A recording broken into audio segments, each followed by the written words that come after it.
Hey guys, back with another video. This video was supposed to be uploaded last week, but I had some issues. I always have issues. This wasn't actually an issue, it was more along the lines of I never got around to filming the audio for it, so yay, audio time. So this is another watercolor piece, and this went not according to plan. Actually, this went the opposite of the plan. But the takeaway from this piece for me was to just keep going. Just keep swimming. So I had this idea in my head, and because sometimes, you know, when you get in that creative block or you're just kind of like, oh, what should I draw? You know, it's good to change it up and come up with an idea like, oh, okay, well, if I do this watercolor painting, I want to do it, but I want it not rely so heavily on lines, and I want to do it so, like, you know, like there's just kind of splotches of color and the color's all free-flowing. That was my original intent, was to just have this figure and just kind of have this like super relaxed style type watercolor painting. That did not necessarily happen, and I definitely fell back into my old, or you know, my tried and trusted habits of the way I do things, and that's okay because it still got me to paint. It still got me to the drawing board, and it still got me to do art. So I realized pretty quickly on, and I think one of the big things that I could have done differently is maybe taken a different brush in the very beginning with her face, because I'm not working with a lot of surface area on her face. Her face is very small. I could have taken a smaller brush rather than going in with the darker brush. Another thing that really would have helped would have been to color swatch out this piece before I actually painted. That probably would have helped immensely. I had the vision of what I had wanted in my head when I was doing this piece, but even if you have the vision, you probably should still color swatch it out, because even with how I had wanted like the background and everything, it didn't look right to the point that I felt like I needed to add more to it, and eventually you see that I add some silver to it, which I'm like, did it make any difference? I don't know, but because there was such an empty area, I had to add more to it. And if I had actually like swatched it out and was like, okay, this works here, but this doesn't work here, these colors don't flow well together, and you know, stuff like that, instead of just rushing into it, because I can be impatient at times and I like to rush into things if I'm like super excited about things and I'm like, yes, let's do this. Sometimes you should take a step back. Another thing would have been maybe not have gone so dark with the sketch lines, and possibly to have done it in like my color erase, you know, Prisma, just done a much lighter sketching of it. I feel like I wasn't like super keen on all the pencil sketchy lines afterwards that I couldn't necessarily get rid of, so lesson learned. And I have a light box too, but I was just like, I already have this perfect piece of watercolor paper cut and sketched on. I didn't want to waste it. being practical.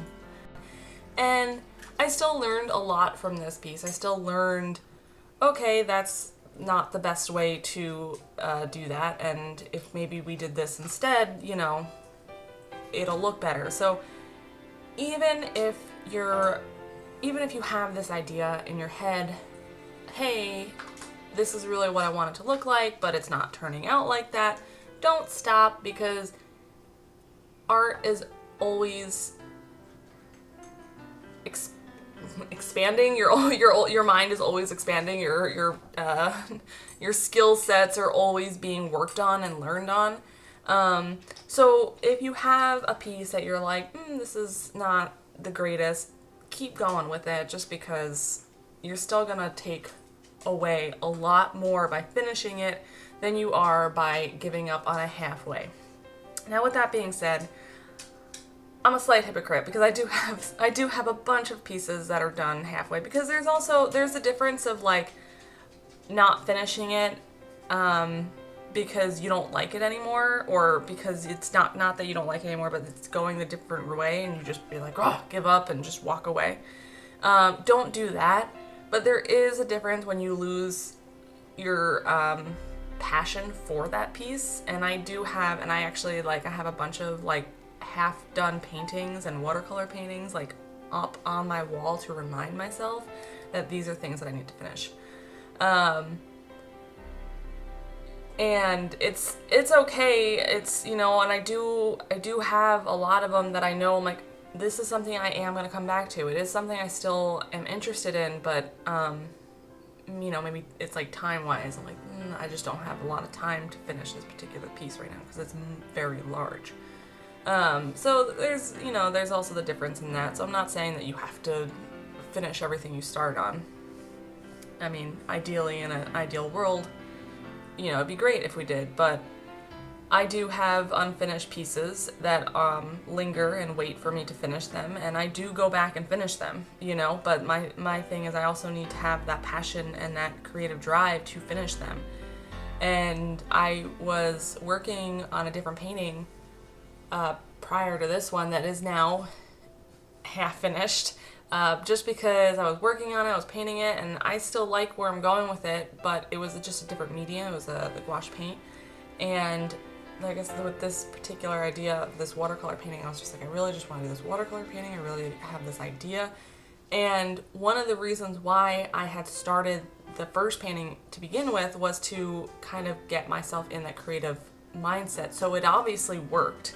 I obviously got to a creative mindset enough that I was just like, yes, you know, I'm here and I have an idea now, let's do this. And, you know, so it's all relative. It's all just keep going, you know, I mean, don't give up on something if it's just not going your way, because you take away more as an artist by finishing the piece than you do by not finishing the piece. And like I said, I did fall back into old habits. I did do different things with this particular piece than my other watercolor paintings, but I definitely fell back into old habits. I was trying really hard not to do like a black outline, but at the same time, like, I didn't really care for that sketchy pencil look, so maybe if I had done a lighter outline, I could have fixed that, but I thought it looked better with the outline just because it was either that or the sketchy look, and I wasn't really I wasn't handling the sketchy look well, so I decided to do the outline. And then I was like, do I only do the outline in the background, like, you know, just the outline? Do I do the inside? Yeah, so all the thoughts that kind of just converge when you're like in a painting. Another thing about this piece, and it's well past it by this point in time, but this was the first time that I took a magic eraser and erased my watercolor painting, because the face was just so muddy looking that I was like, I need to erase this, and I grabbed a piece of magic eraser and just went to town. It does work. It is very effective. It is so effective that I couldn't do too much, and I didn't want to go too hard because it would have taken everything away. So there's that. So if you're ever like, should I magic erase? Does it actually work? The answer is yes, it does work. And whether or not you should is up to you. It will take everything out. And a little bit about the actual piece. So my idea when drawing this is she's Hestia, the Greek goddess of the hearth. I kind of always envisioned Hestia to have like this flame-like hair that's kind of just like untamed and unruly. And, you know, when I was like planning this piece, like I knew I wanted to kind of have like a very simple background border, kind of Nouveau style, but then, you know, and to have her hair essentially be a circular, you know? Whether it works composition-wise is I'm still deciding, but that was, like I said, those were my ideas in my head. But yeah, so this is Hestia, goddess of the hearth, and just overall, like, probably one of the nicer of the goddesses. And that's it for me, guys. So if you haven't subscribed, please hit that subscribe button for more video updates whenever they may occur, and I will talk to you guys later.